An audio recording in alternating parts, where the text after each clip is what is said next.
All right, we're going to get going here. Keys Energy, seats A and D. And again, because of our time constraints today, and because these guys are all such great friends, they wanted to sit together. And also the scope of Keys Energy and the number of questions you can ask them are relatively confined. So we're going to see how this works. So John, from the Citizen, why don't you give us our first question? Introduction? Introductions. Oh, I'm sorry. God, thank you. Jim, start introductions, so please. Quick introductions. Yep. We're hot. I'm Jim Marquardt, and pardon my voice, I have a cold, and I've lived in Key West since 1999. I'm the general manager of the Gardens Hotel, graduate of Leadership Monroe, and the Key West Ambassadors class, and just recently the Sheriff's Academy. Okay, thank you. Mona? I'm Mona C. Clark, and I'm running for re-election to the Utility Board, seat A. I'm Javier Garrido, longtime resident of Key West, raising my kids, running for seat D. And I am Tim Urbanski, a proud resident of Big Pine Key, the upper part of the Lower Keys. I am running for seat D, the county seat representing everybody from Big Pine Key to Key West. And fun fact, the reason I like them introducing themselves is because I've known Javier over 25 years and I butchered his name, so we're not going to do that. Yeah. All right, let's move along here. John, first question. Welcome. My question is for all the candidates. What is the main responsibility of a utility board member, and what separates you from your opponents? From your... Oh, yeah, it's kind of a two-parter. You know what? Mona, as weird as you're the incumbent, why don't you start, and then the others can differentiate from that. Yeah. Okay, responsibility of a board member for utility board to assist in setting policy,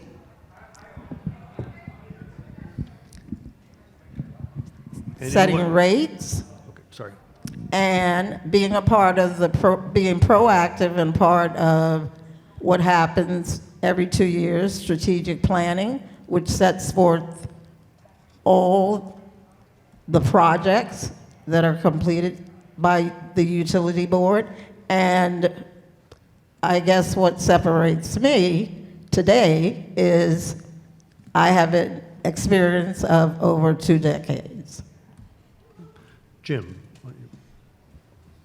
On any board, the fiduciary responsibility to the strength of the organization, that's number one. Safety would be number two for the staff. And what I bring to the board is fresh eyes, fresh ears, my knowledge, my experiences, and I'm for term limits. There are terms, but there aren't any limits. So I don't want to be on a board for 20 years.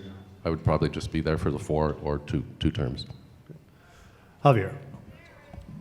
Yeah, I think the responsibility of the board is to maintain long-term strength and goals set by the leadership, or suggested by the leadership of Keys Energy, and the protecting the staff, providing them the tools they need, the safety they need, as well as their long-term retirement. It came up in the board meeting the other day that the pension's growing and the funds are somewhat diminishing. So maintaining that for all the work they do to keep the lights on.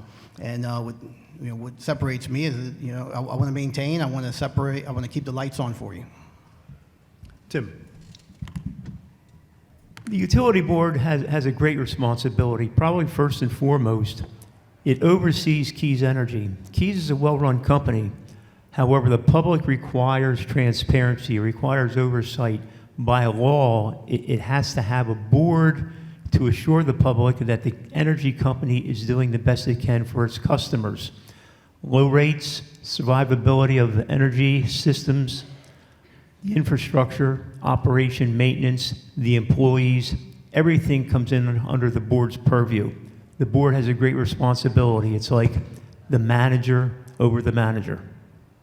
Good. Joe. All right, this is for Tim, since you just addressed Keys Energy. I just want to hear from you what Keys Energy has done to prepare for the next hurricane that's going to come in 10 more years. hopefully. I hope it doesn't. I remember Irma.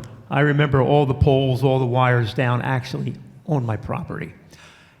Keys Energy has an ongoing maintenance program where they constantly check poles. You know, one of the weaknesses in our system is the poles. We have wood poles that rot, steel poles that corrode, concrete poles that spall. They have an ongoing program that constantly watch that. In fact, the other day I saw them change a pole right up the street from my house. They took a wood pole out, put a steel pole in. It was pretty interesting. Other things they're doing is watching the lines by flying helicopters, checking them, make sure the crimp connections are tight, the insulators are intact. So they do a visual, they do a hard maintenance, they do other types of testing to assure that everything works fine. Additionally, Keys Energy has a generating plant. They have several generating plants in Key West.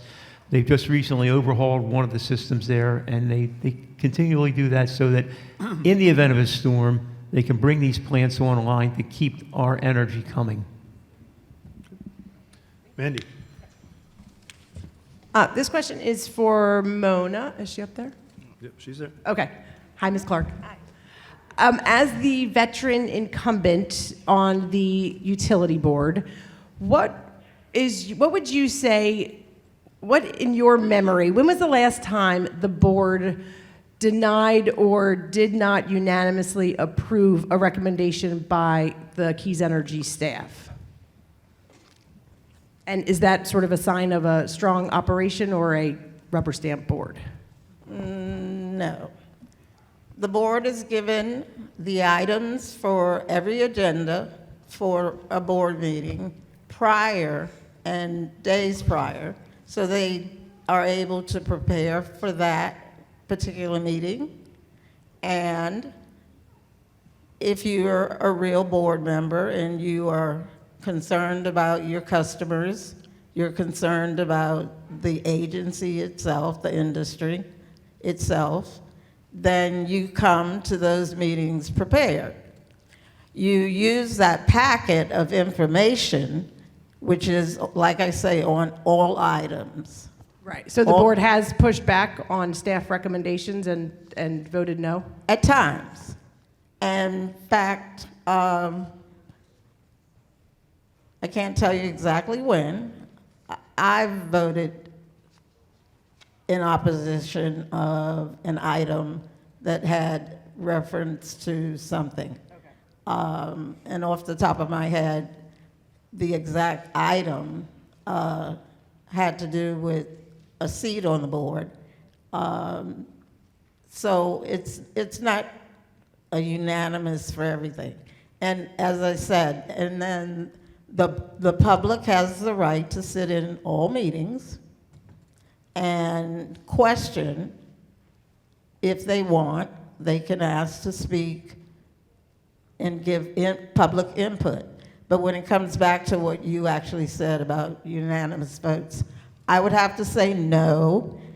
I would have to say decisions are made individually and not just rubber stamped, as some folks would like you to believe, but you put thought into it. You have to. There's a learning curve when Time, you Mona. first, oops, okay. Thanks, Thank Mona. you. Thank Brian. you. Yes, I'd like to build on Mandy's question if I can, because the Keys Weekly Review of your board meetings not only shows that all the motions were unanimous, but the meetings lasted only 30 minutes. So my question to you, Ms. Mona, is that true? And if it is, do you think they should be televised? When it comes to that, and that's, this is personal, but I've thought about that a lot, and I'm sure lots of folks have thought about televising. Like I said, they are well announced in advance, the meetings, well announced, and the public has the opportunity to sit in on any board meeting. They have the opportunity to give any input that they feel is needed or necessary. And as far as investing in televising. It would be very costly, and we haven't had real community outpour of persons or collective individuals asking for televising of our meetings. So that's a no. For me I personally, think that's a no. So if I charge, Go ahead. ask the others whether they think it should be televised or not. Yeah, I think Okay. you can absolutely do that. So let's go, Jim, should the meetings be televised? Definitely. And And 15-second follow-ups on these for. Definitely should be televised. Every public meeting of a public agency should be televised, just as we do the City of Key West, as we do the Board of County Commissioners, et cetera, et cetera. Even the Planning and the Tree Commission, that you can watch that if you want. And if I might just add, public input is only allowed at the end of the agenda. It's not allowed to have any discussion. Thanks, Jim. Tim, same question. When members are absent from the board and their presence is required during a meeting, Keys Energy has the ability to use Teams to broadcast a Zoom-type session. There's no reason why they cannot be broadcast by Teams, Zoom, or other video teleconferencing or electronic capabilities. Javier? Yes, they should be televised. Javier, same, of course. I'll try to make it quick. I was at the board meeting just recently, and the board approved the expenditure to update all of their TV equipment, AV equipment. Not to speak for them, but I anticipate that the meetings probably will go online because of this expenditure. Through the minutes in that meeting and the discussions, they were talking about the outdated equipment. But I do support having them on TV, on the internet, available to everyone. In this day and age, there's no reason we can't. So I do approve that, or I do agree with that. Okay. Thank you. We're a little tight on time. We'll do one more round quick, but quick question, if you can do a quick question for, well, you had your, so it'd be John next, and then. Questions for Jim. Jim, what do you know about Keys Energy Services' ability to trim trees in our community and also eliminate trees in our community? Is this something that's ongoing? Well, that's interesting. Condensed. There's a discussion of Keys Energy does trim the trees in their up the highway, but that's down to an 8-foot level. If they brought that down to a 2-foot level, you'd be able to see our beautiful oceans, and I contribute that to Bill Becker. He's trying to storm that. But the tree trimmers that came across my hotel were outsourced. It wasn't Keys Energy, it was outsourced, and they didn't know how to trim trees. They just topped them, and we had to have arbiters come in and do that. And if you know the Gardens Hotel, there's a ton of trees on both sides. Thanks, Jim. I got to go quick. I got to run quick. So, Joe. All right, this is for Javier. We were just talking about cutting trees, and of course, a lot of power lines go across bodies of water. What is the role of the utility in making sure that those waters aren't harmed with all this construction going on and free work? Well, I piggybacking on what Jim said, the tree trimmers, it has to occur. It's part of hardening the grid and protecting against those storms that we get occasionally. But one of the things that I don't think any of us have talked about and we should talk about is when you look back at some of the times where we've lost a tie line, it's because of a derelict vessel. And I think there needs to be a better collaboration with the Marine Sanctuary, with FWC, enforce these derelict vessels, the sailboat mast that hit the tie line, put us down. And I think whether it's the mooring fields or enforcement, first and foremost, I think that would enable us to protect the grid more so. Thanks, Javier. Mandy. I've been, for years, you guys have been up here on these forums, and somebody always asks about why don't we have more solar capability, and the people running for the board always say that they want to bring more solar to Key West and to the utility board. But whose turn is it, Jim? Jim, why is it harder and more difficult to get solar, and why isn't that necessarily the role of Keys Energy? Not really his turn, but make it quick. I'm sorry. I didn't know. Did you mean It me could or be Tim? anybody. Did Do you it mean quick. Tim? Yeah. My house is 100% solar. I made that choice personally. Solar is not cheap. What I think, solar is now a fabric. Solar is so easy. The technology has changed, and it can be integrated into any new construction, any reconstruction, and the cost is, Keys Energy should be in the business of that. I shouldn't have to call solar in New Jersey to have solar on my house. I should go to Keys Energy and say, Keys Energy, I'm interested in doing this in my new construction or reconstruction. Thanks, Jim. All right, Brian, last question, anybody but Jim. Okay, quick one. Electricity rates in the Keys are amongst the highest in Florida. Name one specific thing you would do in your first year to address rate pressure on working residents and small businesses. Is for everybody? Yeah, just Okay. if we could just Let's quickly just run down. run right down the line, Tim, and then one thing you'd do to reduce rates. Yeah, exactly.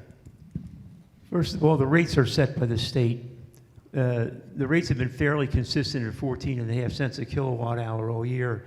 The other things that go into that cost are distribution charges, other fees for operation maintenance. However, recently the FMPA, the source of our electricity where we buy it, has greatly grown the solar capability. Solar generation is cheaper in the long run than fossil fuel generation. The rates will be coming down. There are other technologies happening in the Keys.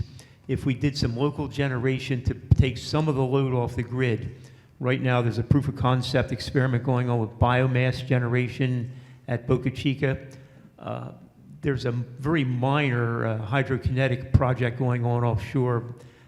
That will not be viable financially with a good return on investment probably for another 50 years. There are other technologies. We do need to explore them, and they can lift a little of the load and lower a little of our cost. Okay. Thanks, Tim. Javier. Same question. I did some research. I was hearing about solar and hydroelectric power and whatnot. The utility company contracted their power, and through that agreement, they are unable to generate their own power. So I think what we can do to keep our rates low is follow putting solar individually and encourage our municipalities, the City of Key West, Monroe County, to pursue tapping into the grid and generating their power, which will keep our rates low. Thanks. And our attempt on a daily basis is to keep rates affordable. That's difficult in an area like this, in the fact that we purchase our electric from FMPA, which is mostly gas. And if we got into solar, as I said earlier, it would be very costly. Very, very costly to homeowners that can't afford. But our first priority to our customers is to try to keep rates low. We offer our customers rebates to help them save money towards their bills. Rebates have been a part of the program. We now have a pilot program for 2 years that's called TOU, Time of Use of Energy and Electric, wherein that you can actually save money. And with the solar, we have over 700 and some actual solar customers, to which they actually sell back the energy, the electric that they don't use a part of that solar. Thank you, Mona. Jim, same question quickly, if you don't mind. Can you read it once more real quick? I'm sorry. Yes, how would you cut rate? Oh, cut rates, yeah. Everybody said, I agree with everything everybody said. I was going to say mention the 700 customers already. That shows there's an interest. Legislation is the key to the rates and the energy rebates. My solar went on when the different administration was in the White House, so I was able to get 33% of the cost of it back. That disappeared when the administration changed, so the legislation has to change. Okay. Thank you. All right, closing statements. Mona, you didn't comment. You go first. We'll do Mona, Jim, Tim, and Javier. Thank you, HomeTown. Thank you, those in the audience, for attending. It is an honor to have served Keys Energy for the time I have, and yes, I do believe that experience is a good factor. There is a learning curve for any industry or agency that you want to get involved with. And I'd like to say that I'm endorsed by the local firefighters union 1424. And I'd also like to say that last month at the APPA National Conference, Keys Energy was awarded the RP3 award, and that is a distinction, and it was the highest distinction, and it's over the country. We were one of maybe 300 over the country, and it's given for 3 years for reliable public power, being a reliable public power provider. And that in itself is quite a distinction. I am running for re-election on the basis that I believe that with my experience, even though folks do talk about Monica, time wrap it up. limits, Yes, time limits are a thing. time limits, I am running because I believe in our customers and I believe in my community. Clear, I said time limits, not term limits, so. Yeah. Yeah, you're in charge of those. I'm proudly endorsed by my 2 cats, I'd like to say. Jazzy, the Siamese. No. I'm Jim Markwart, and I'd really love the opportunity to represent you on the utility board. I have a passion for this, as you can see. I just would appreciate your vote on August 18th, and those of you who have absentee ballots, I'd appreciate your vote there as well. Jim Markwart, thank you. Thank you, Jim. Tim.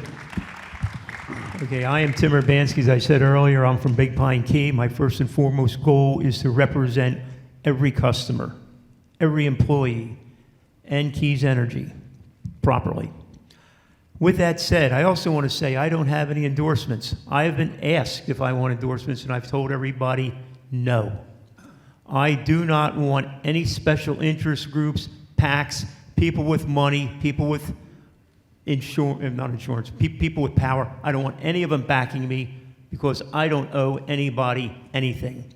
My campaign is self-funded by me, except for a couple friends who gave me money. It's self-funded by me 100%. I am here to represent the people, and I will do that. Tim Urbanski. Oh, last thing, Urbanski. Yeah, everybody wants to hear my famous closing here. You know, Urbanski with a U, always at the end of the line. And, you know, when you pick up that ballot, U for utility board, bottom of the ballot. U for Urbanski, bottom of the ballot. Vote U for Urbanski. Javier, bring us home. All right, Javier Garrido, longtime resident of the Keys. I have 2 degrees from the University of Florida, a master's degree from FIU. I have the experience. I manage 4 companies, and I raising my kids here. And at the end of the day, vote Javier. I'll keep the lights on. Thank you all. Utility Board. All right, next up, City Commission, District 2. Mark, come on up. Now, sadly, I got a call from Bobby Lower about 2 hours ago, and he's contracted, I think, that stomach thing. And he's not able to make it. No, he's around, and they said if he got feeling better, come. But I know he's not going to make. Well, I don't know if he got it in this room. I think he's. But so what we're going to do, we're going to bring Mark up, and we're just going to have a love fest with Mark. And again, Mark's a professional. The idea, he's not going to pick on Bobby. You know, Bobby's not here to defend himself or to speak. So we'll just ask Mark questions and move along. So come on up, Mark. I do. Joe. And before we get going, we didn't even introduce Brian. Brian, who are you? Yeah. Yeah, so my name is Brian Green, and I'm on a number of not-for-profit boards, including chair of this Performing Arts Centre of Key West, in which you're sitting. I realize people wondered what the hell happened to Rick during the intermission. Yeah, but all right, so back on track. We're actually doing okay on time. Mark. Introduce yourself, please. Mark Rossi, running for District 2, City Commissioner. I have been the City Commissioner for District 2 before, served 12 years, Vice Mayor, and I'm proud to say that I'm running again. Okay. All right, Joe, you're on. Up. I guess there's no question on who we're asking the question of. Yeah. Mark, with all that's been going on in City Hall over the last couple of years, what needs to be done there to increase transparency and get the belief of the residents of Key West that they're doing the right thing? Well, I believe in what is called an open slate. I will push that to the fullest.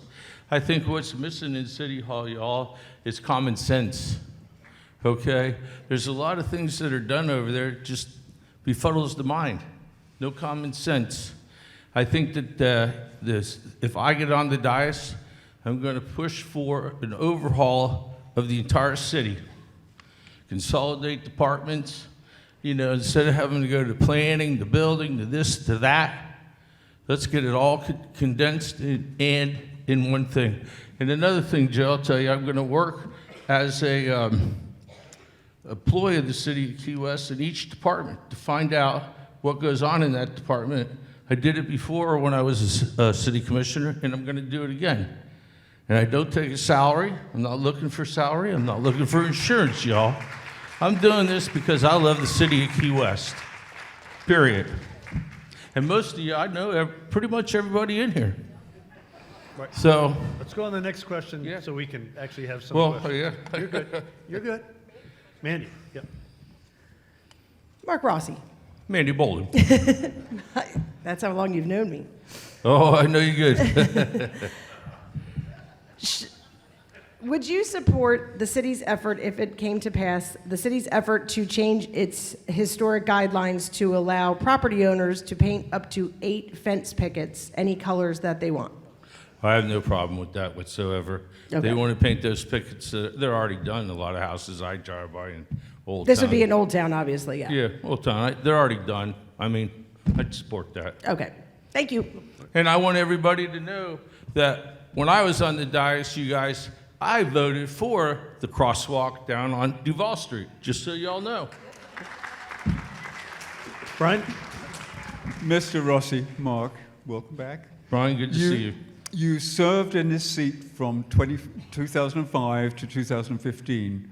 Name one thing the city got wrong after you left that you would have prevented. I don't know. We might be here all night. There's many things. I think that the city does not keep up on its infrastructure, and preventative maintenance is a very good thing. We need to keep the things that we have working. You've got a sewer plant out there on Fleming Key that's going to need a lot of attention soon. I want y'all to know that. What's another thing? Just a couple of things. I don't really want to nitpick the city, but I want to go in there and help the city and make it a better place with common sense. I mean that. John? Mark Rossi, my Yes, question sir. for you is, City Manager Brian Barroso has been on the job for 1.5 years now. From your observation, from your experience, from your leadership here in the community, how would you rate the job he has done in 1.5 years? Well, that's a good question, let me tell you. Brian's doing what he can do. I think Brian might need some help from other commissioners.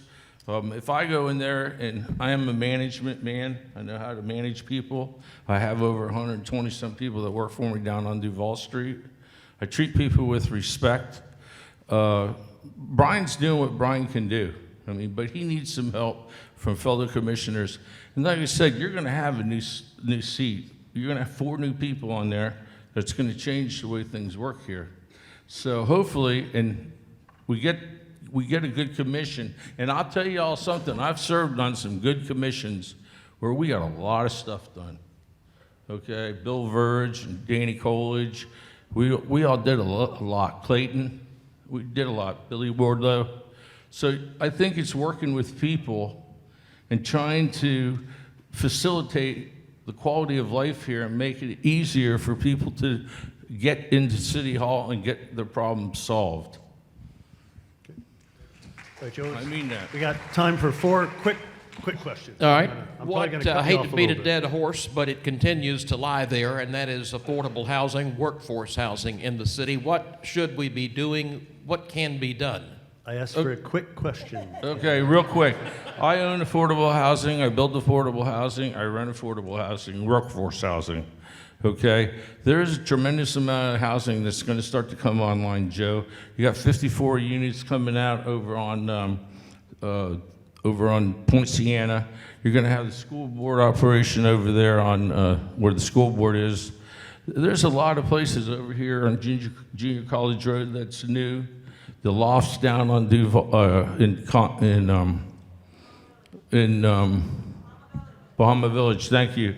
And I actually have an employee that's so happy they bought there. One of my guys in the band, believe it or not, they were able to buy there. So there comes a point in time where employee and workforce housing has to be made for everybody. Perry Court is another one, okay? We have to get it in there and get it right with the government guidelines and see what we can do to lower some of the rates for people to get in there. I can tell you that my properties that I have, you get hammered by windstorm, flood, and everything else. And Michelle had it right there when she was here. We need to get a break. If you're renting out workforce housing, see, when you have workforce housing, it turns into what's called commercial property. And when you run into commercial property, folks, you are charged commercial rates, okay? And that's some of the problem. If I'm renting affordable housing, I should be able to give those people a good day, and I do. I'll tell you what, no one has moved out of any of my properties in the last 8 years, 10 years, and I haven't really raised any rent. So, Mark, you know. I want to cut you off, even though your thoughts are good. So, Maddie, or I think it's you. I'll have a quick one. Mark, if elected, you will make decisions that affect everybody in Key West, but the city commissioners are only elected often by like 1,000 or 2,000 people in their district. Mm-hmm. Would you support a referendum considering single-member, at-large voting for the commissioners, or are you still a single-member district person? Well, Mandy, that's a good question. I did run for mayor, and it's tough when you're running for a whole city. I mean, I know my district, I know the people in my district, they call me, and I'd have to think about that. Okay. Let's move on to Be 2 more honest questions with and closing, because we got a bunch of stuff coming. Brian, quick. Okay. So Something easier than affordable housing. I'm not going to ask about affordable housing. Something has happened since you were last on there is the passing of the 226 million GO bond. So my question is, which single project from the list of 14 would you fund first, and which one would you delay, and why? I'd definitely build the firehouse. That's already started. Okay. And you don't like any of those projects? That are No, I think most of all the projects that are going, I'd have to really look at that. I'll be honest with you, I've not looked at that. I'll be That's fair. totally honest with Right, John, last question, and John, and I'm going to give you a closing statement, and then we're going to Sure. bring the next commission up. So, John.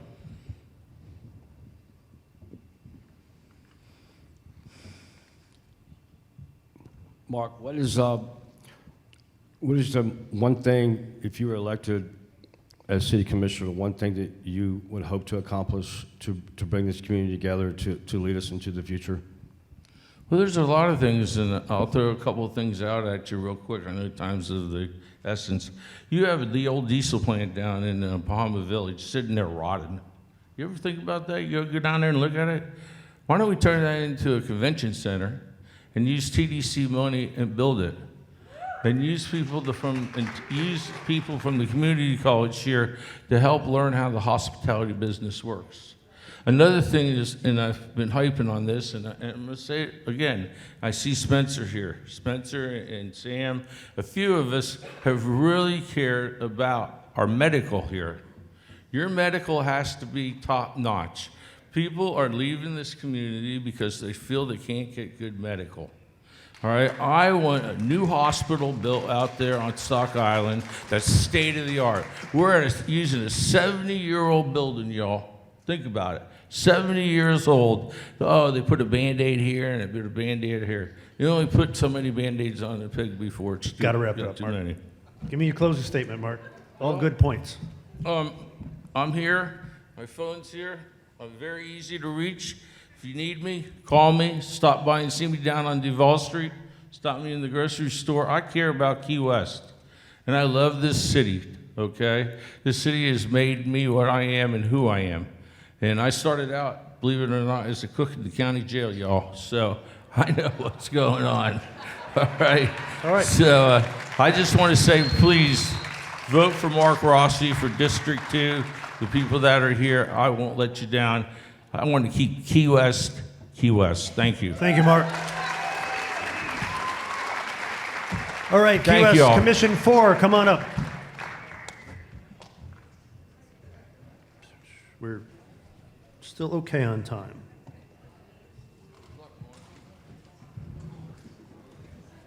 Again, this is the only three-way race. An interesting thing, of the 11 races we're going to do tonight, 10 of them are definitely going to be decided next month. This is the only one that could even possibly be a runoff, and that only happens if nobody gets 50% plus one vote. It's not 51%, 50% plus one. And it'll be one of these three people. So everybody get their seats quick. We'll get right into it. And Mandy is not here, and she's going to be the first person. So, all right, we can make that work. All right, guys, we're going to keep moving. So we need introductions first. Just start with you, Juan, please. All right, good evening. Juan Lara. I'm a candidate for Key West City Commission, District 4. Thank you for being here tonight. This is extremely important. Wayne? Yes, I'm Wayne Garcia, and I'm also a candidate for the City Commission, District 4. And thanks, HomeTown, for putting this on for us. Thank you. And Sarah. Hi, I'm Sarah Compton. I'm running for District 4 Commissioner. I am a local business owner, a longtime community advocate, and here to do the work. Okay. Oh, wait, we do have Mandy. Mandy, you're up. Come on. I know these bathroom breaks and stuff are tough on a 3-hour event. So. All right, Mandy, here we go. Can I pick any of them? You can do whatever you want. I'm glad you're here. Thank you. Thanks for having me. All righty.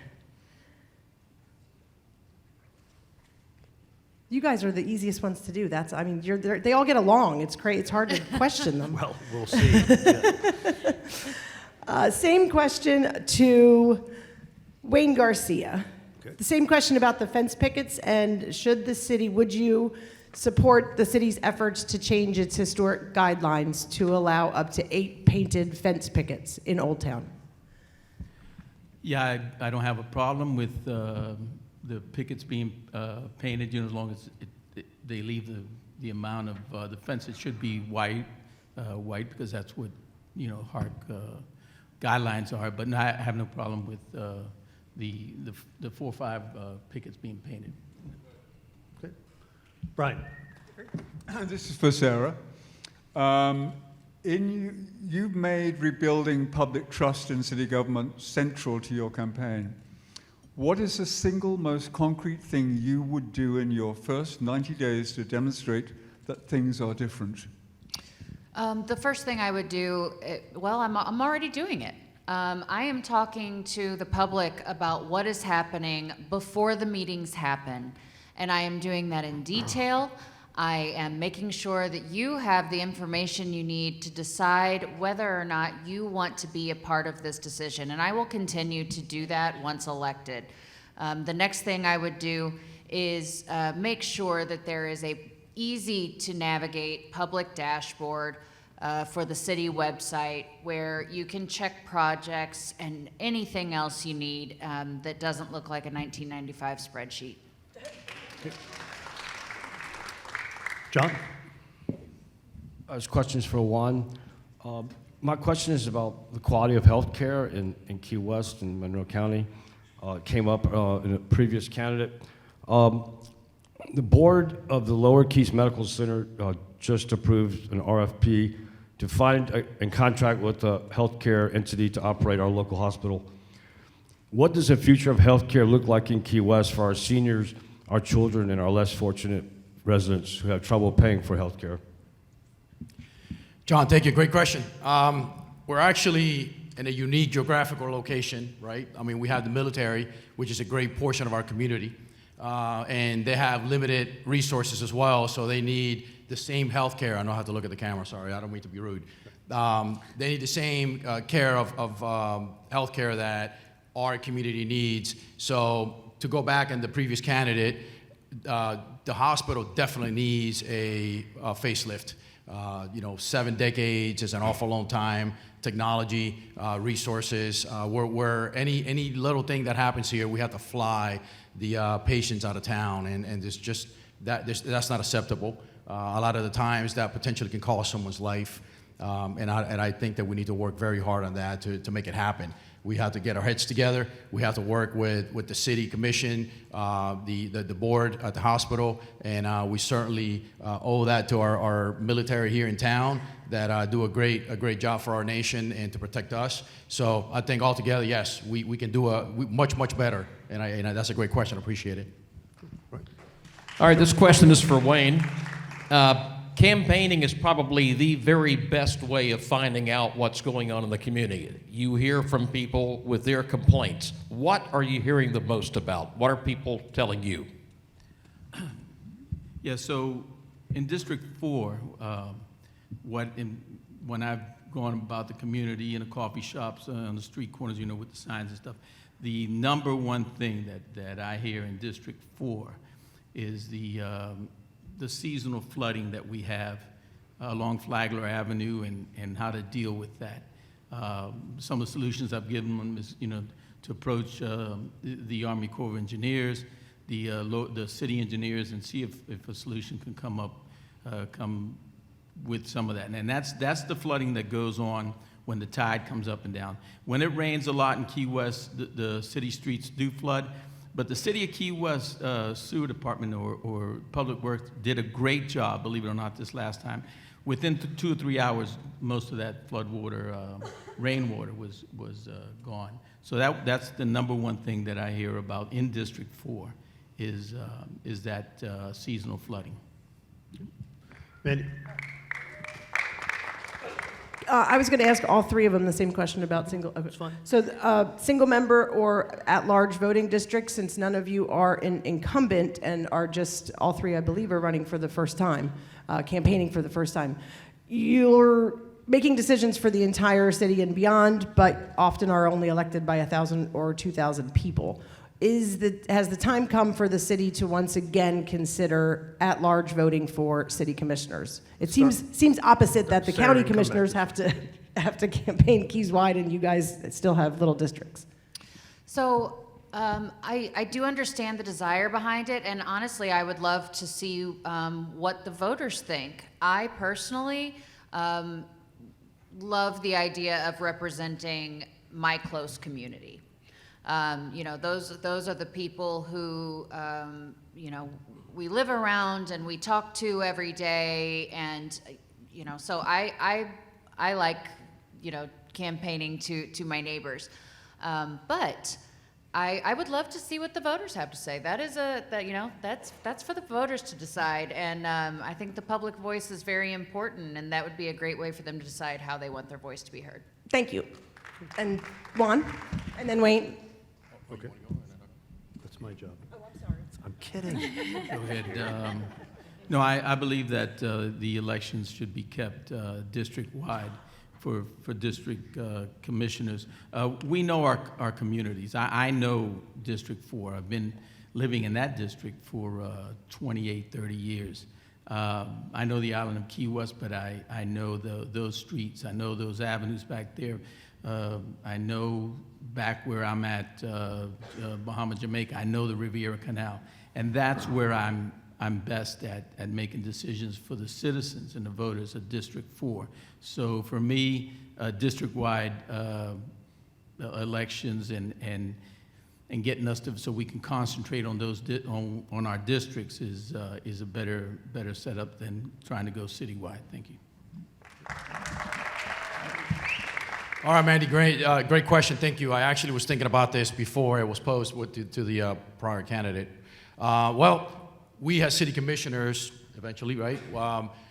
We make decisions for the entire city. I know that it becomes a more cumbersome race, and there will be a lot more signs, and you have to talk to a lot more folks. But at the end of the day, yes, we're very passionate about our district and about our community and about Key West. However, we're making cohesive decisions as a dais for everyone and affects everyone, every resident of the city. So I think that would be a phenomenal idea. I concur also that maybe we can do, ask the voters what their thoughts are. But I think it would be a great idea just to represent everyone. I mean, we're making decisions for everyone, right? So thank you. Thank you. Brian.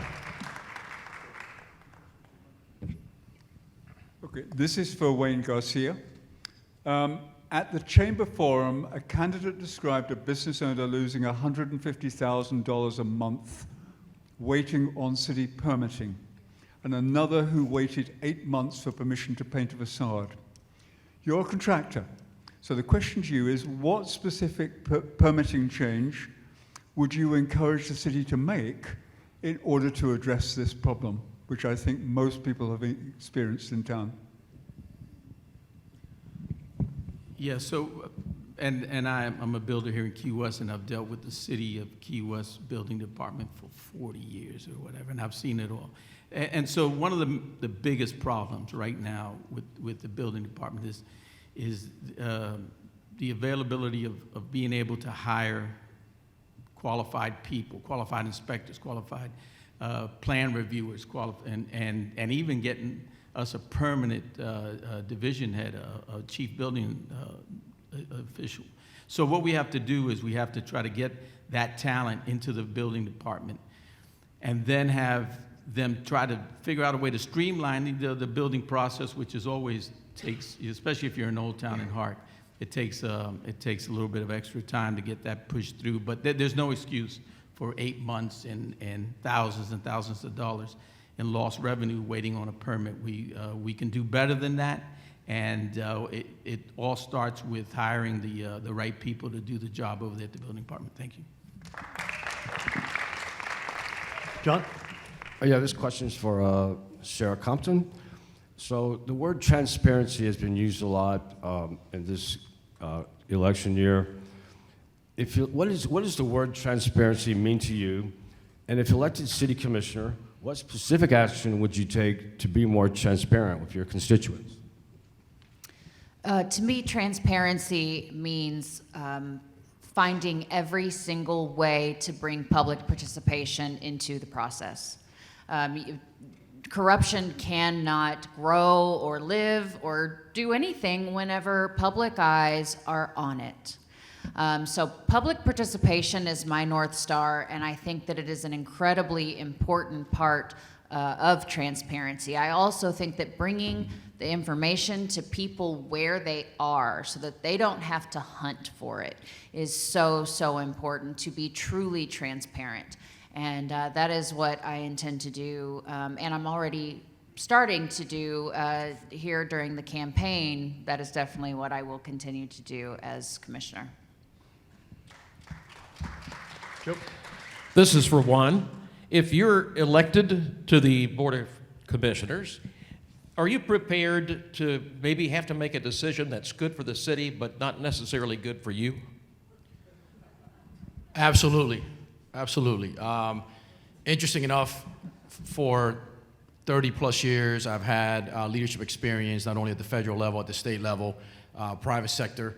I'm a chair for the utility industry in the state of Florida that represents over 4 million Floridians, and we make difficult decisions. I also am the vice chair for a committee at the national level within my industry, and we represent 22 million Americans. So yes, unfortunately, you're not gonna make everyone happy. We have to work cohesively as a dais, and there's gonna be decisions that I don't agree with some of my colleagues, but if it's in the best interest of the community and the best interest of our residents, if it's transparent, like we were just discussing, and it makes fiscal sense, yes, it doesn't matter what my beliefs are at that point, I will certainly vote for that. So great question, Joe, I appreciate it. Can we get a little, does anybody have a question for all three panelists that's burning desire to ask? Brian, you got anything?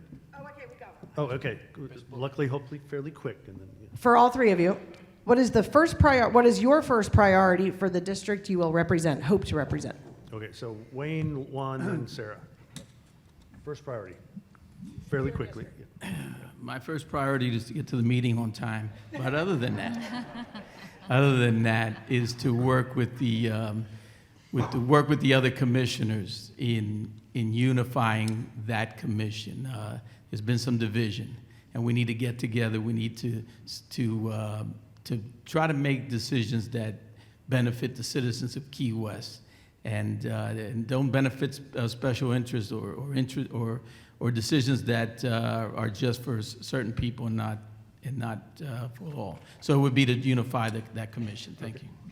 Juan. Great, Mandy. Great question again. Thank you. So certainly, not only, as discussed earlier, not only are we representing our respective districts, but again, our decisions affect the entire city of Key West, and that is a great point. We have to be cohesive. There's been a political divide within our dais for a while now, and we're not getting a lot of stuff done. Things get pushed to the next meeting. So I would like to get not only my district together, have a meeting, but yet work cohesively with the other colleagues that I have at the dais, so we can start moving in the right direction and put our differences aside and do what's important, what we're supposed to be doing, what we're there to do, which is represent the citizens of Key West, maintain our heritage, our culture, and then push forward. So thank you. Great question. Sarah, same question. First priority. My first priority for my district is to make sure that their voices are heard. That is one of the biggest things, besides flooding, that I have heard, is that they don't feel connected to their representatives. They don't understand what's happening, and I want to make sure that I am accessible, that I am coming to them rather than them having to hunt me down, and we are making a decision as a community. All right. Let's do our closing statements. Why don't you just keep the mic, Sarah, and give us your closing statement, then Wayne, then Juan. All right, I am Sarah Compton, again, running for District 4 Commissioner. I have been working really hard for the last year to show you what kind of leadership I will bring. And I promise you that is what you will see whenever I am on the dais. I am working very hard to reach out to other candidates to make sure that we can work together. I think that is so important for us to be able to work with whoever the voters choose. And again, my name is Sarah Compton, and I hope I can get your vote on August 18th. Go ahead, Wayne. Sure. Yeah. Again, I'm Wayne Garcia, and I'm running for District 4 City Commission. And I'd like to thank my endorsers, row 12 up there. Thanks for endorsing me.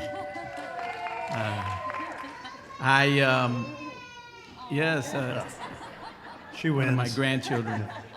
I'll give you that $3 or $4 after the thing. I need your vote August 18th so we can make a difference here. I've been here all my whole life. We talk about the hospitals and stuff like that. I was born in a hospital on Junior College Road called Monroe General.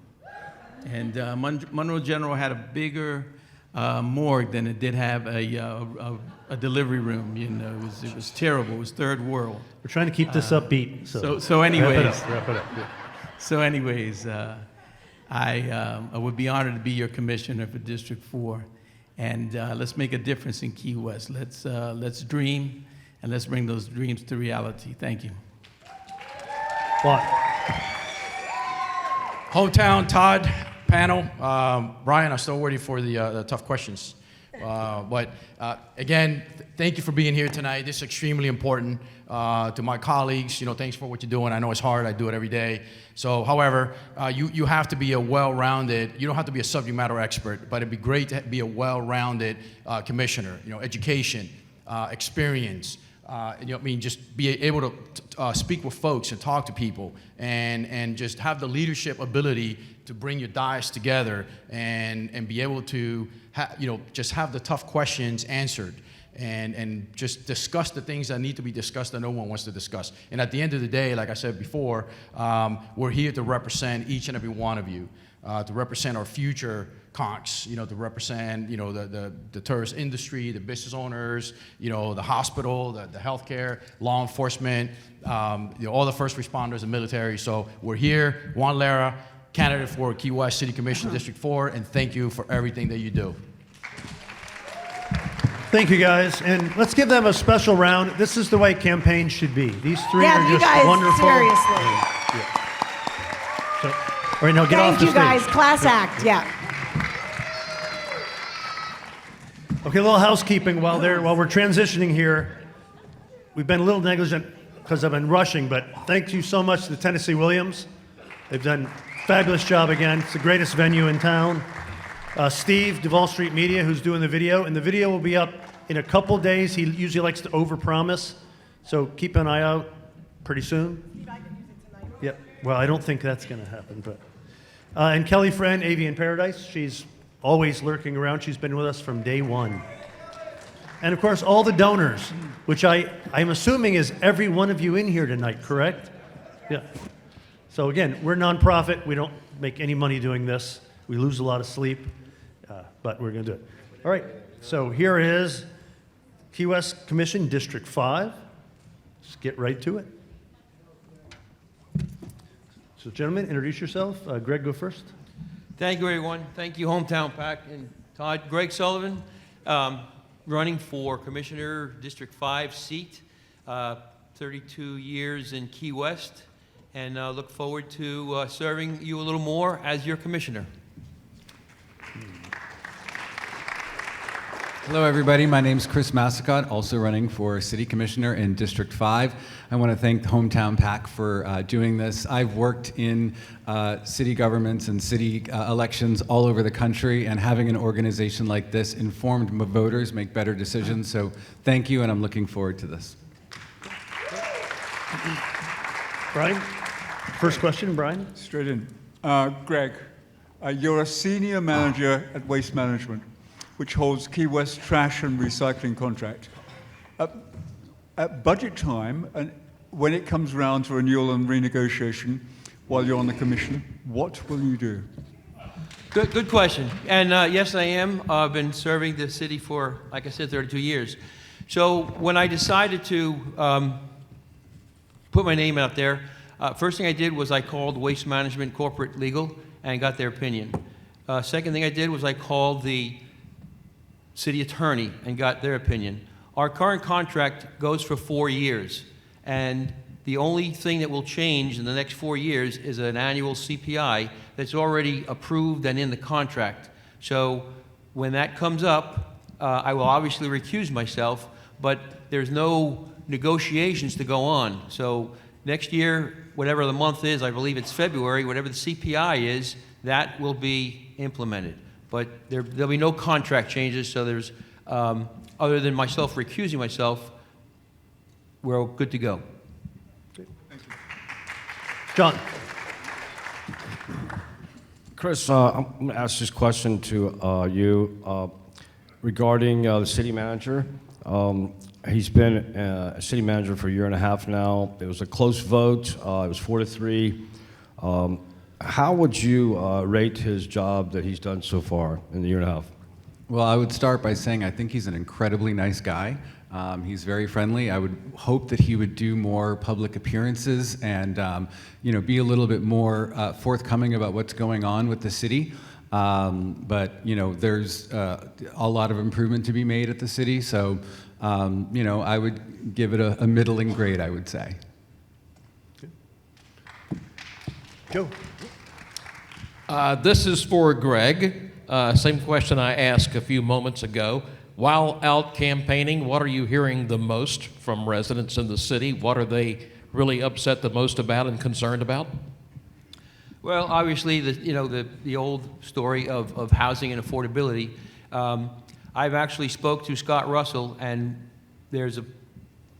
opportunity for us and the county to work together and get a carve-out for, as Mark Rossi mentioned, folks that own homes that are rented out to local families to get that tax break that we need. Because we're an area of critical concern, that's an opportunity for us to do that and work in conjunction with the county. And if we go in there unified and have a cohesive commission that can go up to Tallahassee on a friendly basis, I feel pretty confident there's a good chance that we can accomplish that. Mandy?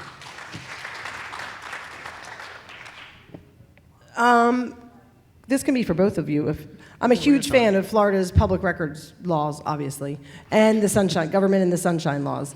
But it seems like the sunshine laws really limit both, obviously they limit conversation among city officials and elected officials. They also limit what the public's access to you guys as a group.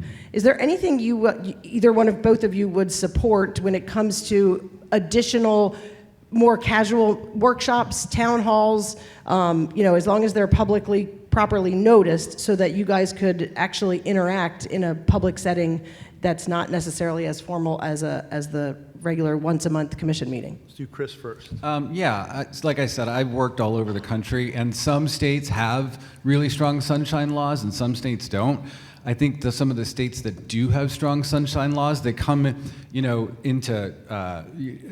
into the same conflict that you were talking about. But I'm a strong supporter of sunshine laws because you can communicate in public. You can talk about what your positions are in public. You can post on your, Facebook page, this is how I'm thinking. Sarah talked about making videos and she going into depth in that. I mean, that's all public. Anybody can see that. And I think that's the way it should be. We should not be speaking to other commissioners in private settings, and we should not be doing that. And I want to make sure that the public is trusting that we are not doing that. But there's, in public forums, and, commissioners attend a lot of, chamber lunches and all of these things. We should be continuing to do that. But I would encourage to have more opportunities, more workshops that people that are publicly noticed, that we can work through things. We're about to go through a budget exercise right now, and the first one is on July 20th. I hope everybody can attend. But I just got the budget from the city manager. It's getting a little off topic. We'll probably get some. Okay, but it's a lot, and there's a lot to discuss and a lot to see. So I would like to see more workshops. Thanks. Greg. Well, again, great question, and none of us want to put anybody in jeopardy and break the law and get in trouble. But I think just last week we had a great workshop on Higgs Beach. So those type of things, when you have a big ticket item such as Higgs Beach or something we're going to do with a bond with big dollars that's going to affect everyone, I certainly would support having more special meetings open to the public and possibly pick a better time that is available for everyone. Middle of the day might not work for a lot of people, so we might have to do these in the evening. Good. I suggest happy hour, but that's just me. Well, I often thought that if they could serve wine and beer at the commission meetings, that'd be a great fundraiser. I would attend in person then. I would attend in person. That'll close the budget. HomeTown wouldn't exist if we didn't serve alcohol. So. Brian. Okay. Last round, I asked Greg about conflict of interest. So it's only fair I should ask Chris. You lead Key's Last Stand, an environmental advocacy group. Does that organizational role create a conflict when you vote on development projects or business permits? That's a very good question. So I don't think that advocating for clean water, advocating for responsible development, there's no financial interest in any of that. Last Stand doesn't profit if we build more, if we don't build more. There's no actual money changing hands or anything like that. So it's a real different kind of a situation there. I've pledged, because what we have here is a system, and there's nothing illegal about it, but it is what we call pay-to-play politics, where people, companies will donate to candidates that have contracts directly with the city, and then they turn around and then obviously they're going to want something for that because that's what they're doing. They're investing in that. I've taken a pledge to not take any money from any person or business that has a contract with the city, to stay as independent as possible. And actually, I stopped. I was so grateful that we had 241 donors And I turned off my donation page today because there's no city commission race should cost more than $50,000. So I appreciate to all the 241 donors, 90% of them from Key West, but we're not going to be taking any more money. I think we're on John.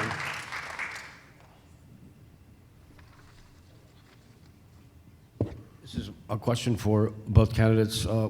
What is your position on rainbow flags and the DEI that has been adversely affected by our state government?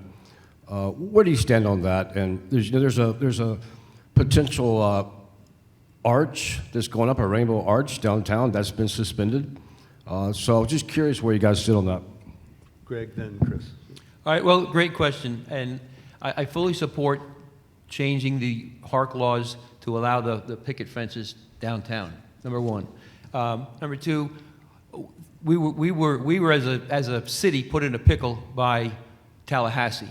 What I would have done was formed a contingency to go up and not protest, but sit with the governor and his folks and plead our case and try and convince him to understand what Key West is all about. We're a one human family. We accept everyone and anyone, and the divide that they caused was just poor. As far as the arch, I've been following that, and my thought is, if it goes from one building to the other building and it's privately maintained, I don't know that the state could say anything about it. So I'm in favor of the arch. I think we have one on the other side of Bahama Village on Petronia Street, so why not? Chris. Yeah, I was so disappointed when the city attorney announced that we could not continue to fund the arch, or we can't do any of these other things like fund more diversity programs or anything like that. And I feel really bad that I didn't speak up in support of the letter that Commissioner Lee had put forth that was in March, was voted down 4-3, to not even, it was such a respectful letter, just voicing our deep concern about SB 1134. Key West is special because we have such a diverse community. And the LGBT community, we are known internationally around the world as a welcoming community. And that's not just, that's cool and everything, that's an economic driver. LGBTQ folks travel all over the world to visit here. I want to see that continue. And if I'm elected city commissioner, we're going to make sure that our gay and LGBT industry or travel industry is thriving, because it's so important. And I really do support, people being able to express themselves and people being able to be who themselves, feel safe in their community, and feel like they actually belong, because here in Key West, everyone belongs. Let's talk about the city budget. There's a lot of people who work for the city of Key West. Some $286,000, I think, is the budget now. Is that the right number? Commissioner Kaufman. Another couple mentioned zeros. that. Million, yeah. So that makes the question even better. Do we really need to be spending that much money for a town of 30,000 people? This is for both? Yes. Okay, then Chris first. Well, I'll go first. I often hear folks like the city manager and stuff say that Key West is a small city with big city problems. And to some extent, I agree with that, because we welcome so many people to this city. So our budget is naturally going to be a little bit larger than your typical small town that's, not a tourist destination.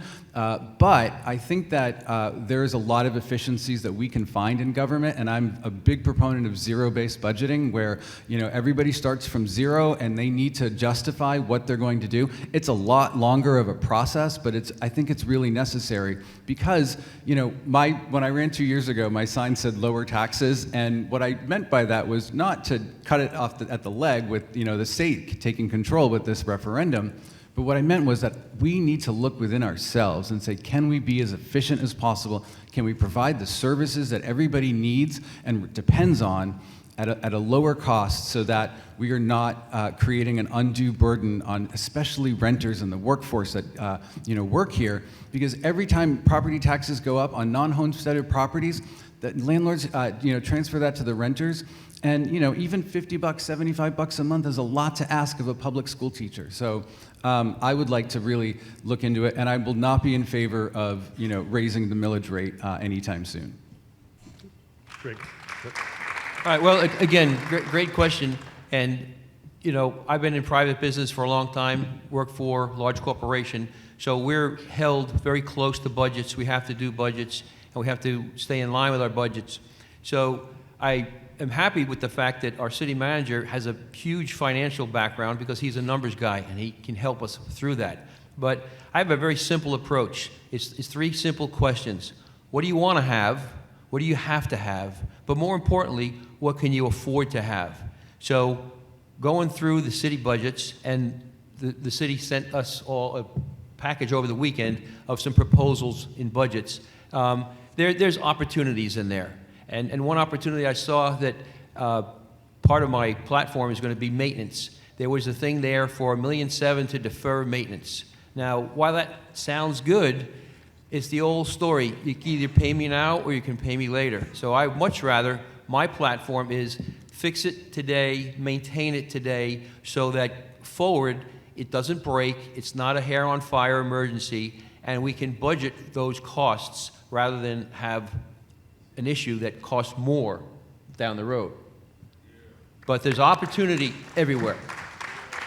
Thank you. All right. Mandy, last question, and then we'll do closing statements. And Okay, so I can ask the same. you can. ask them both? That's Okay. perfect, actually. Okay. Yeah. So we talked a lot with the county candidates about potential changes to the state property tax, the statewide property tax. But the city of Key West would also be potentially significantly affected and impacted. How would you guys, obviously it would be a group effort, but how would each of you address sharing the burden between, once the homesteaded residents get relief, how do you either cut services, cut staff, or raise the costs for commercial and business owners? Greg, then Chris.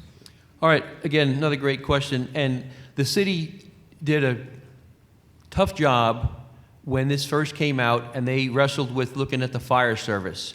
And they put a lot of effort into coming up with some numbers, and I think they didn't have enough information to give us good information. I know it came out something like $150 per household, but there was no calculation of what it was going to cost the businesses. So this is a issue that we need information, and Tallahassee's changed their mind 2 or 3 times already. So until we have good information, we don't know, but it's going to have to be looked at because we don't know what is going to stay and what's going to go. At first, fire departments were going to be cut out. Now they're back in. Schools were going to be cut out. Now they're back in. Mosquito control is up in the air. We don't know what's going to happen with that. So until we have accurate information, it's going to be hard to make a decision. But if we take a fiscal look at every line item and see where there's an opportunity, we can get there. Thank you. Mandy, I thought you were going to ask me about single-member districts, but no. In all seriousness, I don't think the city is taking this as seriously as the county is. I don't know whether or not it's going to pass. I haven't really studied that or anything like that. But it is going to be an incredible burden on the city, and that we are not replacing it with anything. And to do that, to do it gradually, let's say we would like phase out over like 10 years and we did it gradually and we had time to be able to figure this out, it's going to be really hard. And, Greg talked about the fire assessment, and, that was, would be like more of a regressive tax because somebody who has a $5 million house pays $150 and somebody with a $500,000 house pays the same amount. And that gets transferred to our workforce. And, I understand where they were coming from. They want to make it more affordable to live here in Florida. But I want to make it more affordable for people to live here in Key West and be able to work and raise a family and be housing secure. And that's not easy when you're, handing people, homesteaded folks, because they own their homes. But so many people here in Key West, they just don't own their homes, and they work so hard, and it's just going to get disproportionately put on them. Thank you. All right, thank you, guys. Let's do closing statements. I guess we'll just keep going back and forth. Chris, start. Great. Greg, you get the final word. I'll go first. Thanks, everybody. Thanks to HomeTown. My name is Chris Massicott. I am running for City Commissioner in District 5. I think that this election is pretty, clear. I've been running on independence and my lack of conflict of interest, and the fact that 241 people, over 30, 40 people from the District 5 have donated to my campaign. It is a people-powered campaign, so that is really your choice. Do you want, somebody who's, accepting money from big corporations and people with contracts with the city, or do you want to try to restore that trust with transparency and independence? And that's what I represent, and I ask for your vote on August 18th. Thank you so much. Greg? So, again, first, thank you everyone for being here. Thank you, panel and Todd. Greg Sullivan, 32 years of service, City of Key West, picking up your trash every day. Been through many hurricanes with disaster relief, been through COVID, serve on the board of Chamber of Commerce, Keys Federal Credit Union, Sigsbee Charter School, Mel Fisher, A Positive Step, and I just got, this past Friday, a 30-year certificate for Sunrise Rotary. So I have a proven track record. But more importantly, we have a lot of new staff and folks in the city, and I've worked through every hurricane since 1998. And there's a lot of moving parts that go on when those things happen that people don't realize, but it's important to get our community back, to get you back in your house safe, get the power back on, get the water back on, and more importantly, get some businesses going, because without some businesses going on, the workforce doesn't have an opportunity to make money. During COVID, we lost a tremendous amount of people because town was closed for a while, and people had to actually just pack up and go in the middle of the night. They couldn't afford to stay. So with that experience, that's what I want to bring to the city. Experience and maintenance, maintenance, maintenance. We have storm drains all over the city. We need to make sure they're all clear all the time, so it'll help our flooding. So please consider me for your Commissioner, District 5. Vote by mail, vote early, or the 18th. Greg Sullivan, District 5. Thank you. Thank you both. Can we get the candidates for mayor to come up?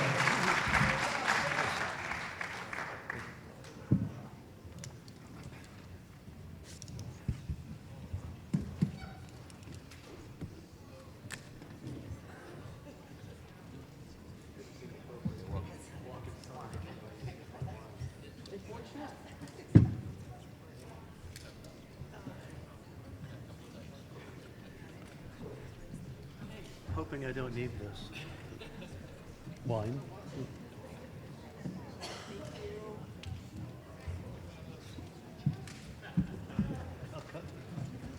Increase your pay. All right, welcome guys. We are almost on time after 3 hours of this. So we're doing great. Everybody's been spectacularly well behaved. And I'm assuming you all donated again, right, Sheldon? So I'm plugging. And I see some people in the audience that I know can donate. So, all right, this is the final event, and as appropriate, one of the most important things in the Keys, especially to us here in Key West. If you both introduce yourself, we're doing Dee Dee, introduce yourself, please, and then Sam. Well, good evening, everyone. I guess we saved the best for last. Absolutely. So, my name is Denise Enriquez. Most of you know me as Dee Dee, and I am proud to be your mayor, and I would like to continue to be your mayor. So, Denise Enriquez.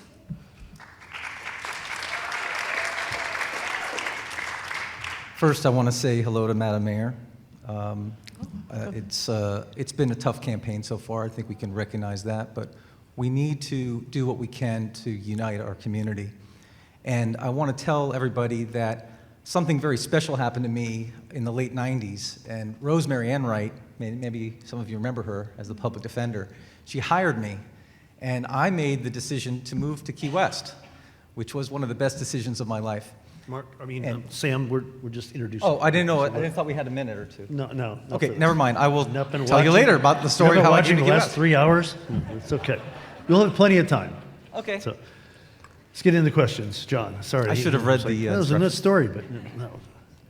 Okay, Madam Mayor, so You ran for mayor uncontested last time. This time you're in a heated contest. So if you look back on the last year and a half, what is the proudest accomplishment, your proudest accomplishment since you've been the mayor? And what is the highest priority on your to-do list that you hope to accomplish if re-elected mayor? So repeat that again. You said highest accomplishment? What is your proudest accomplishment? Proudest and Proudest, then yes.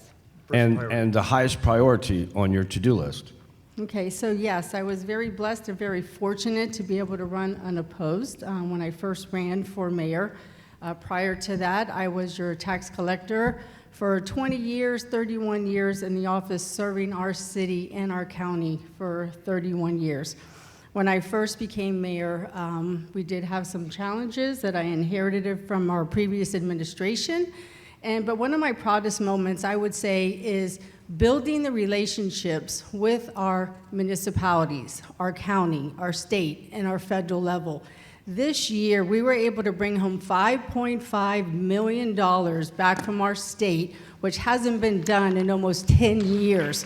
So that is one thing that I am very proud of, and I don't know yet what we're going to get at the federal level. So that would be one of my most proudest moments, is to be able to bring back money back to our city. Thank you. Joe?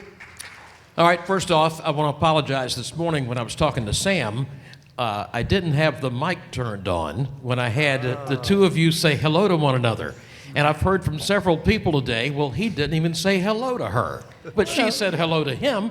He did. I just didn't have the damn mic turned on. So I apologize for that. Because You set me up, Joe. because of the contingents, I will say, I did hear him say, so for the record, transparency. Good morning, Madam Mayor. And then I said, good morning, Commissioner.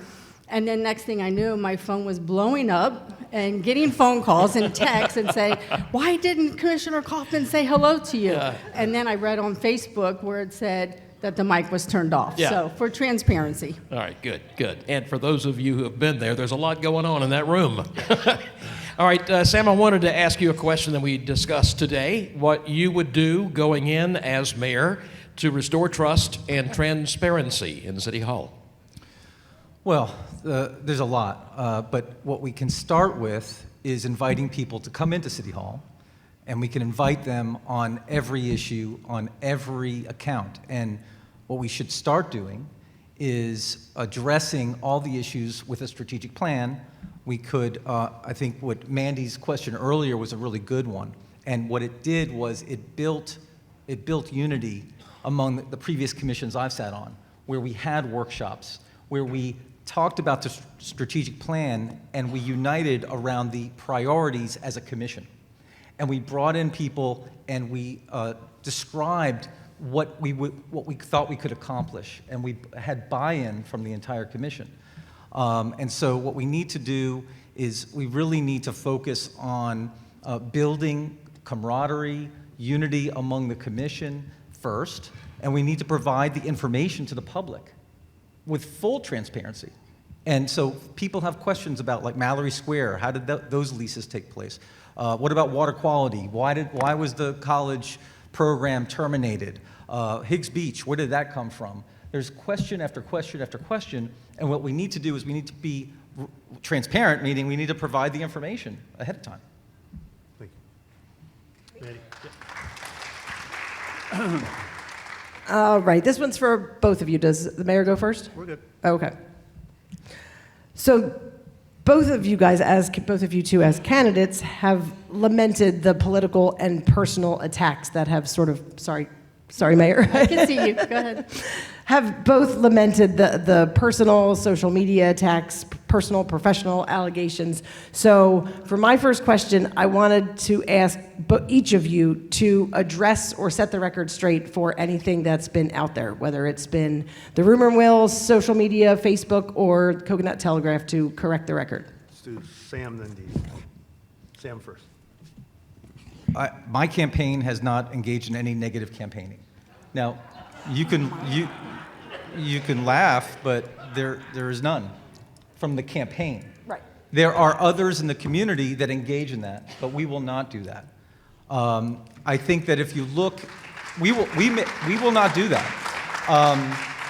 There's no need to do that. There's enough issues to address, whether it's the raising of taxes over the last couple of years, whether it's the lack of water quality testing, whether the City Commission has not had a single water quality presentation to it in the last 2 years. We haven't had a strategic plan. The issues are just, there's so many issues to address. We don't need to have any negative personal attacks. That's not necessary. And so from my perspective, it's unfortunate. And what we need to do is we really need to ask people not to do that, for sure. Please don't do that. There's no need to do that. And those who are getting those text messages about me, all you have to do is look who's funded those. Follow the money. That's what my father used to tell me as a kid. Just follow the money. And if you follow the money and you look at the decisions with respect to Mallory Square, whether you look at the decisions on the anti-competition with respect to how things have gone, and all the decisions that have been made behind closed doors, which has to stop,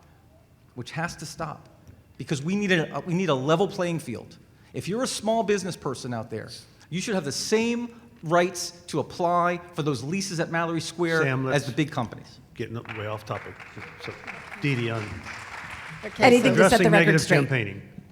As far as getting the record straight on social media, there has been attacks on me, my family, my children, wishing us death, wishing us to have a cardiac arrest, up my medication. I mean, you name it, it's been from A to Z. I would like to just talk about the truth and not false narratives. And my thing is I have never, ever experienced something like this in my 30-some years of public service that I have served in this city and in this county, with this type of ugliness that I have experienced and my family has experienced, and it needs to stop. Thank you. We agree. We agree on that. 100%. Brian. Sam, for you, your relationship with the city manager has at times been publicly contentious. If elected mayor, how would you reset that dynamic and build a constructive working relationship? And if you can't, what then? Well, I mean, that's an excellent question. With respect to the city manager, we need a manager that will provide all of the information to all the commissioners on a timely basis and fulfill his job function. If you read, as full disclosure, if you read my review of the city manager in January, I detail what his shortcomings are. I detail all the things that he has not done that he needs to do. For example, the city manager is supposed to provide information to the public through the media. He won't give any media interviews. That's a problem. And he needs to change that. He needs to provide, how are we gonna have transparency if we don't have the manager who's in charge of day-to-day operations giving that information to the public? And he doesn't do it. So, I'm sorry, but I think we need to make a change, and that will be something that I am going to bring to City Hall. We need a change in management. We need a change in direction. The people of this town are hungry for a change. When I talk to people around town, they know that we need water quality testing, that we need to work on affordability. There's no planning for affordable housing. Look at what's going on at Searstown, at Key Plaza. There's nothing going on. And why is that? We have to ask ourselves that. And I've been fighting for this for years, and we're not getting anywhere. That's why we need a new commission and we need a new mayor. So, Sam, I need to come back to you because you haven't really answered the question. The question was, do you think you can rebuild a relationship with the city manager, or are you asking for a change in city manager? Yeah, the answer is no. Okay. So you are asking for a new city manager? No, the answer is I don't believe that he is the right person for the job. Okay, well, that's fair. That's the answer. So, John, you're up. This question is for the mayor. So The U.S. military has a big presence here in Key West. Naval Air Station employs about 3,000 workers, both military and civilian. So there, a couple of months ago, there was an abrupt lease termination between the city and the Navy's Outer Mole Pier. Can you tell us what happened with that relationship, and is this something that can be fixed, and what's the future of the pier, the Navy pier? So I received the same information that everybody did at the same time. We received an email. Well, first let me back up. We received that information at a city commission meeting that there was going to be a break-in lease.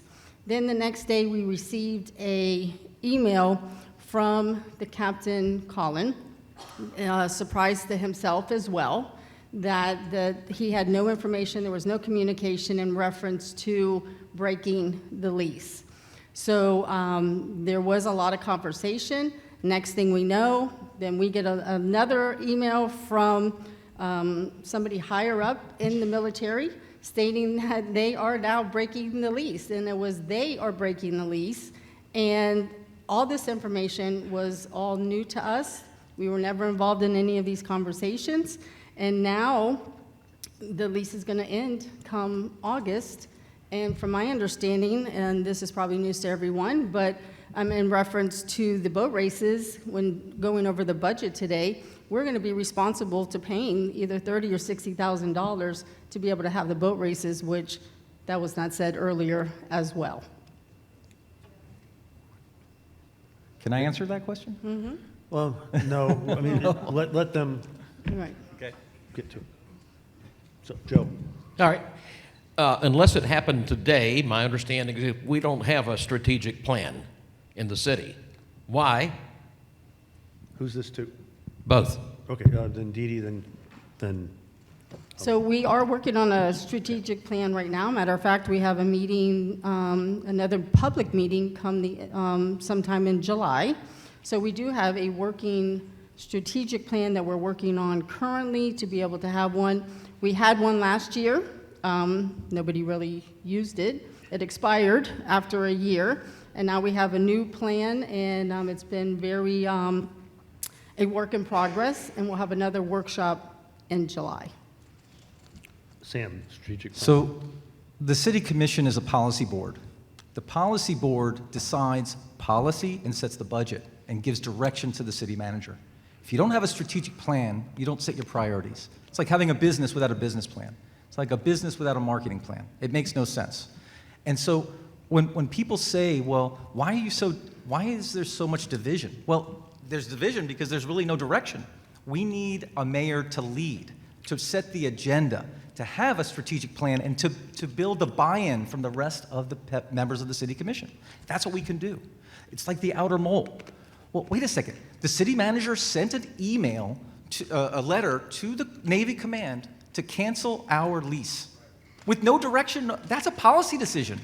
That should not be done unilaterally by the city manager. But it was done, and that started the ball rolling. But if without a strategic plan, I mean, how are we going to improve our sewer system? How are we going to improve stormwater? What are we addressing flooding? What are the priorities? And how is it that this mayor and this commission has no strategic plan for 2 years? Okay, well, Sam, you just gave her, she can Yeah. answer that. You just asked. Go ahead, Dee. Okay, so. You can respond. Yes, thank you, whoever said that out there. He's saying, well, first of all, we're a charter city, and the city manager runs our city. And yes, we make policy and we do our budget, but the city manager runs our city. But you talk about strategic plan, you're part of this process too. So don't say it's a mayor, you're part of this process as well, okay? Thank you. I guess I Dee get Dee, a you response. just- I know, I go guess I get a ahead, response. that's okay, but A it very needed to quick come out. response, Sam. When you have chaos Very in City quick. Hall, when you have chaos and dysfunction at the level that we have, and a city manager that is so just not focused on supporting commissioners, by the way, and look, this particular city manager is extremely close to this mayor, and that's the truth. Well, Sam, and so just- there we go. Wow. Wow. Let's just move on. You've got to respond to what Wow. she said, not go off into. Well, I'm saying, No, guys, everybody stop. Let's move on to the next question. Yes, please. Here Mandy. we go, false narratives again. Stop, both of you. I was We going to ask. tried to start off good, but it's not ending that I way. was going to Go ask ahead. what you would do to unite the community, but we're not there yet, so we won't go there. But so same question for both of you, Mayor. You can go first. Sorry, which one did I go to? Sorry. Oh, what concerns you most about the possibility of your opponent winning this election? A lot. I am very nervous about my opponent becoming mayor. Yeah, keep looking at me. Becoming mayor. Because what he will destroy in 2 years as mayor, it will take years for somebody else to come in and fix. So I am very concerned about it. Same question for Commissioner Kaufman. well, look, let's bring down the temperature here, okay? I mean, look, we all care about Key West. We all want the best for Key West. In all seriousness, whoever wins, we should support. Now, that doesn't mean that we have to agree, but we should not be disagreeable about how we do it. We can accomplish that. We can be civil, and we can listen to each other, and we should do that with all our heart and try. So if I don't win, I will commit to that. But understand, we have to understand that people in this community feel abandoned. There's a lot of people who were hurt by what this commission did over the last year. The attacks on one human family are real, okay? The people of Key West are united behind one human family. There's no doubt about it. But City Hall is not, and that's the problem. So if the mayor has another term, we will do everything that we can to build a city government that we need to have to support the people here in Key West.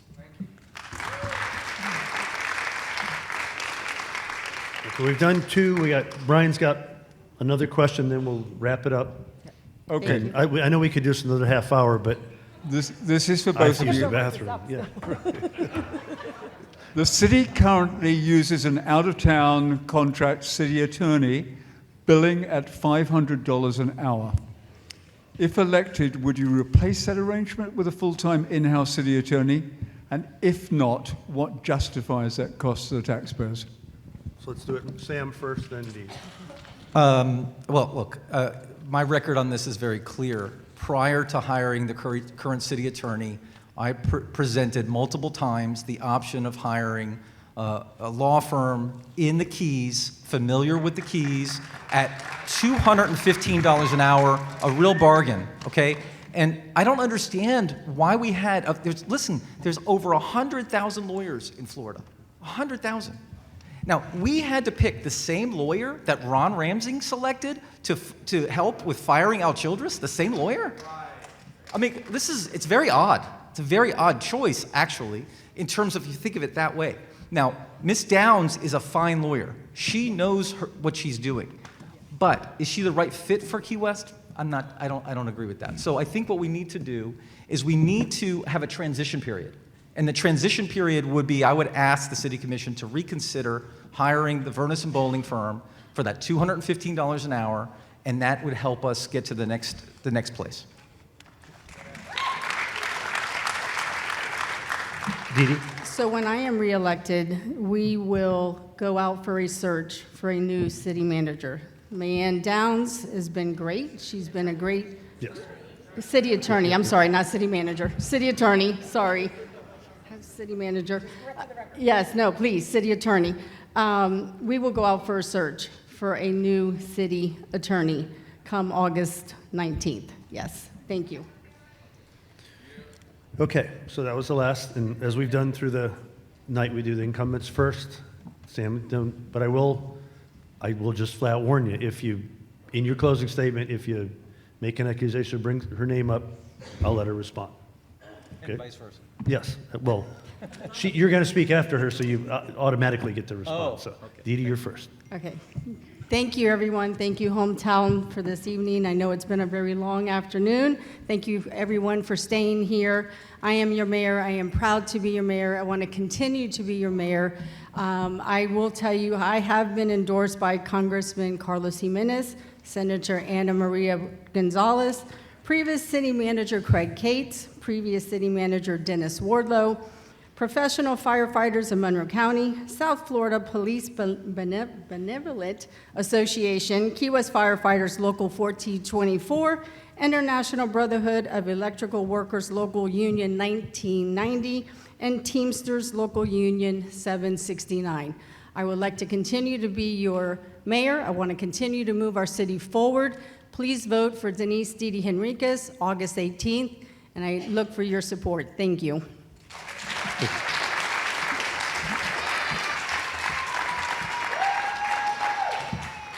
Sam? Yes, thank you. I love that little one in the back. That's just great. What's that? The little kid Oh, in the back. yes. The little kid in the back, we should be thinking about him or her. That's the future. Where we should think about where are we going to be in 5 years, in 10 years, in 20 years, in 30 years, and how are we going to inspire that young child to be the next mayor? And what are we going to do to provide the ideas, not the opportunities for the young people today to do that? We need to bring people into City Hall. In order to unite people, what we need to do is we need to bring them in, and we need to have the discussions, sometimes hard discussions, but we're going to do it. And we're going to be recommitted to our one human family values. And with that, I have been endorsed by almost 1,000 people who've donated to my campaign. Individuals, not the big money, not the big corporations, because what we are committed to in our campaign is a level playing field. We're going to have fairness in City Hall. We're going to bring common sense back to City Hall. We're going to focus on health care like we've been doing. And thank you, Spencer Cranky. We're going to focus on affordability, and we're going to focus on all the things that people care about. But we have to do it together. And I know there's a lot of negativity, and people think certain things about Madam Mayor or myself. But we have to get past that, and we have to unite and move Key West in the best direction it can. Okay. Thank you both. Thank you, everyone. Remember, 10 of the 11 elections are definitely going to be decided in the primary, so you have to vote in this election. Good night, everyone. Thank you. Donate to HomeTown.